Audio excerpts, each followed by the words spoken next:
What's up, Glamour Squad? Welcome back to my channel. I know it's been a little bit. The last video I posted was Cabo, which was, oh my gosh, y'all, it was so much fun, but I'm not gonna go into that. I know we are all currently quarantining in our homes, our apartments, condos, wherever you're at, and you're probably binge watching some Netflix, Hulu, whatever, or you're probably eating up all those quarantine snacks knowing you need to save some of them.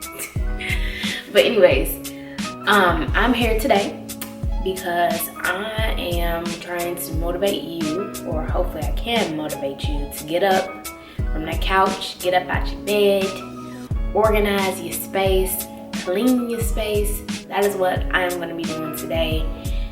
And I'm not just meaning make up your bed or wash some dishes. No, I'm talking about cleaning baseboards, ceiling fans if y'all got them. I don't have no ceiling fans, but y'all know y'all ceiling fans is probably real dusty right now. So this is the perfect time to get up and clean them, okay? So that is what we're gonna be doing today. If you guys wanna see how I deep clean my apartment, then keep watching.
Okay guys, this is gonna wrap up today's video. I'm officially done, I think, with cleaning up my space. Gotta throw a few things in the washer, but I just wanted to come by to close out this video. Make sure you guys are subscribing to my YouTube channel. Hit that bell link, that way you are notified every single time that I post a new video. Be sure to give this video a thumbs up. Also guys, stay home, stay safe, wash your hands, and continue to quarantine until they tell us we can go outside, because I'm ready to go outside too. But yeah, stay safe y'all. I'll see y'all in the next video. Bye.